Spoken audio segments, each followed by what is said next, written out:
নজর রাখতে হচ্ছে রাজ্য রাজনীতির অন্যতম হটস্পট নন্দীগ্রামের দিকে, কারণ সেখানে আজকে শুভেন্দু অধিকারী দাউদপুরে যান এবং সেখানে তার মুখ থেকে আজ আবারও কিন্তু হিন্দুত্বের কথা শোনা গিয়েছে। দেবব্রত মাইতিকে খুন করা হয়েছে হিন্দু বলেই এমনই উল্লেখ করেছেন শুভেন্দু অধিকারী। ঐক্যবদ্ধ হতে হবে, ঐক্যবদ্ধ যদি না থাকা হয় তাহলে ভাগাভাগি করলেই দেবব্রতের মতো অবস্থা হবে, এমনই বলছেন রাজ্যের বিরোধী দলনেতা শুভেন্দু অধিকারী। ডায়মন্ড মডেলে 15ই জানুয়ারি নন্দীগ্রামের সেবাশ্রয়ের উদ্বোধন করবেন অভিষেক বন্দ্যোপাধ্যায়। গত মাসে নন্দীগ্রাম 1-এ স্বাস্থ্য শিবিরের আয়োজন করেছিলেন শুভেন্দু অধিকারী এবং আজ ফের নন্দীগ্রামের দাউদপুরে স্বাস্থ্য শিবিরের আয়োজনে যান শুভেন্দু অধিকারী। আর সেখানেই তার মুখে ফের হিন্দুত্বের কথা।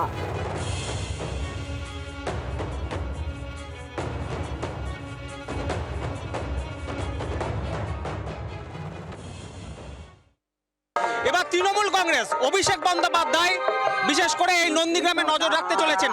সেবাশ্রয় কর্মসূচিতে নিয়ে নন্দীগ্রামে মন্তব্য করবো না। তৃণমূলের সবচেয়ে ধারালো অস্ত্র হচ্ছে মমতা ব্যানার্জি। ও এখানে এসেছিল, হেরে বাড়ি পাঠিয়ে দিয়েছে নন্দীগ্রামের লোক। আমি তো কেউ নয়, নিমিত্ত মাত্র। এবং ভবিষ্যতেও আমি চাইবো মমতা ব্যানার্জি এখানে আসুক, এসে দাঁড়াক।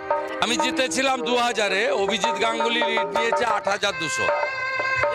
এখানকার সমগ্র হিন্দু সমাজ আমার সাথে আছে এবং গরিব মুসলমানরাও আমার সাথে। 26-এ নন্দীগ্রামে কি হবে আমি বলবো কেন, নন্দীগ্রামের ভোটাররা বলবো।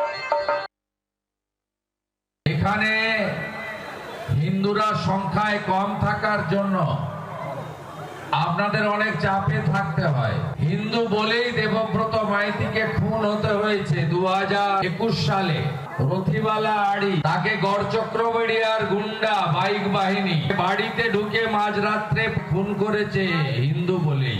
তাই হিন্দুরা যদি ঐক্যবদ্ধ না থাকেন, রাজনীতির নামে, ধর্মের নামে, জাতপাতের নামে, ব্যক্তিগত চাওয়া পাওয়ার জন্য, তাহলে আগামী দিনে দেবব্রত মাইতি এবং রথিবালা আড়ির মতো দাউদপুর শামসাবাদের সংখ্যালঘু হিন্দুদের একই অবস্থা হবে।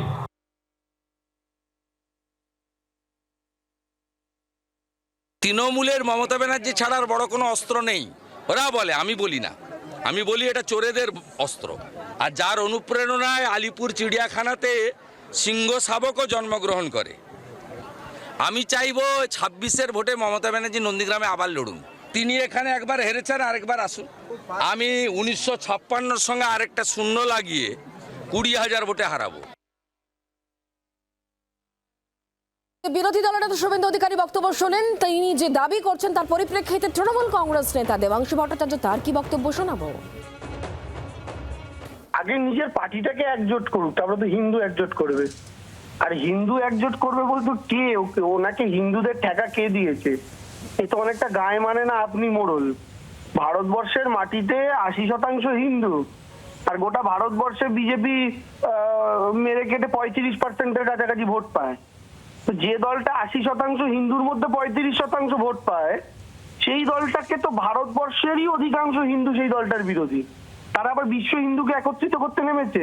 সর্বোপরি বাংলায় যে দাঁড়িয়ে তিনি যে কথাটা বলছেন না, ওনার এটা মাথায় রাখা উচিত যে বাংলার হিন্দুরা সাধক বামাখ্যাপা থেকে শুরু করে, রামকৃষ্ণ থেকে শুরু করে, বিবেকানন্দ থেকে শুরু করে, নিতাই গৌরাঙ্গ থেকে শুরু করে এই ধরনের মনীষীদের আইডিয়ালাইজ করে এসছে। শুভেন্দু যদি মনে করে বাঙালি নিতাই গৌরাঙ্গের পরে শুভেন্দু অধিকারীর নাম নেবে, তাহলে খুব মূর্খের স্বর্গে বাস করছে।